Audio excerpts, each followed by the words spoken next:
Hello guys, welcome to my new vlog. তো আজকে আমরা সবাই মিলে একটু ঘুরতে যাচ্ছিলাম 108 শিব মন্দিরে। পর আমরা একটা টোটো বুক করে নিয়েছিলাম বাড়ি থেকে পুরো নবাবহাট পর্যন্তই। আমরা এই টোটোটা নবাবহাট পর্যন্ত না, মন্দির পর্যন্তই আমরা এই টোটোটা করে গিয়েছিলাম।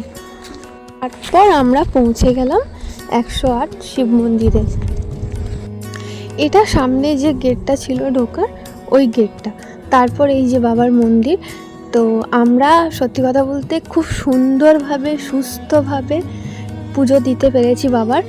আমরা যারা যারা গেছিলাম প্রত্যেকেই বাবার মাথায় জল ঢেলেছি, ভক্তি ভরে পুজো করেছি। তো তারপর বাবার পুজো টুজো করে আমরা মন্দিরটা একটু ঘুরে দেখছিলাম সবাই মিলে।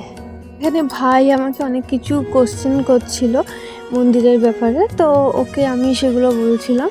তারপর এই যে এনাদের পুজো করার পর আমরা পুজো দিয়েছি। পুজো করার সময় কোনো ফটো বা ভিডিও নিইনি, কারণ আমার মনে হয়েছে সেটা ঠিক নয়। তারপর এই যে আমি ঠাকুরমশাইকে বলেছিলাম আমাকে টিপটা একটু বড় করে পরিয়ে দিতে, কারণ শিবের পুজো করলে নাকি এই টিপ পরতে হয়। দেন আমরা পুরো মন্দিরটা ঘুরে ঘুরে দেখছিলাম, প্রত্যেকটা শিবের নাম পড়ছিলাম। আর আমার ভাই এখানে প্রত্যেকটা শিবের নাম, মানে 108টা শিবের নাম ও পড়ছিল অনেক জোরে জোরে, 3বার করে জয় জয়কার করছিল আর পুরো হাঁটু গেড়ে প্রণাম করেছিল। তো তারপর আমরা মানত নন্দী পার্ক এখানটায় গিয়ে অনেক ছবি তুলেছিলাম, জায়গাটা খুব সুন্দর ছিল।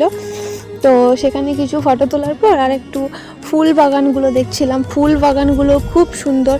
সত্যি কথা বলতে এখানে গিয়ে আমাদের একদমই আসতে ইচ্ছে করছিল না, এত সুন্দর একটা জায়গা, এত সুন্দর একটা শান্তি পাচ্ছিলাম এখানে। খুব সুন্দর জায়গা। তো সবাই একবার ঘুরে এসো। বছরের প্রথমে বাবার কাছে গেলাম, বাবার কাছে পুজো দিয়ে এলাম, যাতে সব কিছু এবার ভালো হয়।